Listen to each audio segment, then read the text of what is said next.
அஸ்ஸலாமு அலைக்கும். Welcome to kitchen queens. இன்றைக்கி நம்ம சேனலில் ரொம்ப சாஃப்டான டீ டைம் கேக் எப்படி பண்ணுறதுன்னு பார்க்கலாம். நான் இன்றைக்கி முட்டை யூஸ் பண்ணாமல் தயிர் யூஸ் பண்ணி இந்த கேக் பண்ணியிருக்கேன். ரொம்ப சாஃப்டாக இருந்துச்சு. கேக் பண்ணுறதுக்கு என்ன பொருட்கள்லாம் தேவைன்னு பார்த்துடலாம். 2 கப் மைதா, 1 table spoon baking powder, 1/4 teaspoon உப்பு, 1/4 டீஸ்பூன் சோடா உப்பு எடுத்துக்கோங்க. இப்போ நம்ம மாவை சலிக்க போகிறோம். ஒரு சல்லடையில் நம்ம எடுத்து வச்சுருக்க மாவு, இது கூடவே பேக்கிங் பவுடர், சோடா உப்பு சேர்த்து சலிச்சிக்கலாம். மாவை சலிச்சிட்டு கேக் பண்ணோம்னா கேக் நல்லா சாஃப்டாக இருக்கும். இப்போ நம்ம கேக் பேட்டர் தயார் பண்ணிக்க போகிறோம். இதுக்காக ஒரு பாத்திரத்தில் 1/2 கப் எண்ணெய் சேர்த்துக்கலாம். 2 கப் மைதாவுக்கு 1/2 கப் எண்ணெய், 1 கப் தயிர். தயிர் வந்து புளிக்காமல் இருக்கணும்.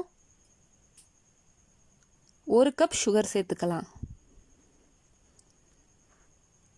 நாம் சேர்த்துருக்க சுகர் வந்து நல்லா கரையணும், அந்த அளவுக்கு மிக்ஸ் பண்ணிக்கணும். வேணும்னா மிக்சியில் கூட இதை அரைச்சி எடுத்துக்கலாம். இப்போ சுகர்லாம் நல்லா கரைஞ்சிருச்சு.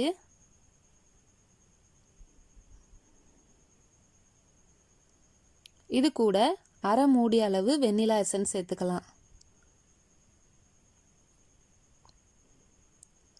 வெண்ணிலா எசன்ஸ் யூஸ் பண்ண பிடிக்கலன்னா ஏலக்காய் தூள் கூட சேர்க்கலாம், ரொம்ப நல்லாயிருக்கும். இப்போ சலிச்சு வச்சுருக்க மாவுலேருந்து பாதி அளவு மாவை ஃபஸ்ட்டு பேட்சாக சேர்த்துக்கங்க. மாவு சேர்த்து கட்டி இல்லாமல் கரைச்சிக்கலாம்.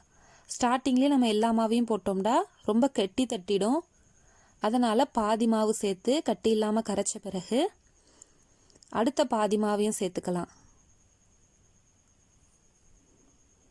நாம் எண்ணெய் 1/2 கப், 1 கப் தயிர், 1 கப் சுகர் எடுத்துருக்கோம்ல, அதே மாதிரி 1 கப் பாலும் எடுத்துக்கணும். மாவு ரொம்ப கட்டியாக இருக்கிறதுனால இதை நல்லா கரைச்சிக்கிறதுக்காக 1 கப் பால் சேர்த்துருக்கோம். பால் சேர்த்துட்டு நல்லா மிக்ஸ் பண்ணிக்கலாம். இப்போ நமக்கு ஸ்மூத்தான கேக் பேட்டர் தயாராகிருச்சு. ஒரு பேக்கிங் ட்ரேயில் சுற்றி எண்ணெய் தடவிட்டு மாவு டஸ்ட் பண்ணி எடுத்துக்கோங்க. இப்போ நம்மளோட கேக் பேட்டரை இந்த ட்ரேயில் ட்ரான்ஸ்ஃபர் பண்ணிக்கலாம். இந்த மாதிரி 3-4 தடவை தட்டி விட்டுக்கணும்.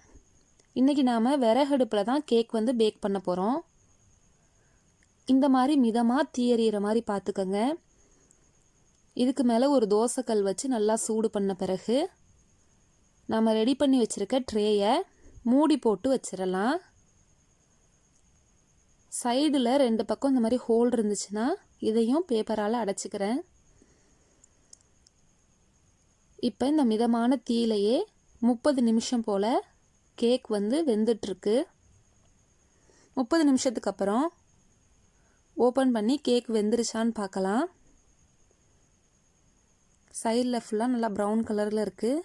நடுவில் கேக் வெந்திருக்கான்னு பார்க்குறதுக்காக இந்த மாதிரி கம்பி இல்லைன்னா கத்தி வச்சு செக் பண்ணிக்கோங்க. கத்தி க்ளீனாக இருந்துச்சுன்னா வெந்துருச்சுன்னு அர்த்தம். இப்போ நம்ம நல்லா ஆறின பிறகு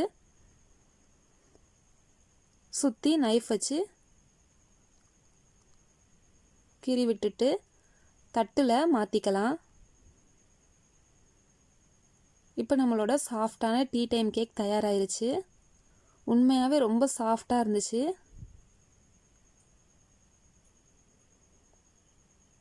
விறகடுப்பில் செய்கிறனால நல்லா சீக்கிரமாக பேக் ஆகிடுச்சு. உங்களோட குழந்தைங்களுக்கும் வீட்டில் இந்த மாதிரி கேக் செஞ்சு கொடுங்க, ரொம்ப சந்தோஷப்படுவாங்க.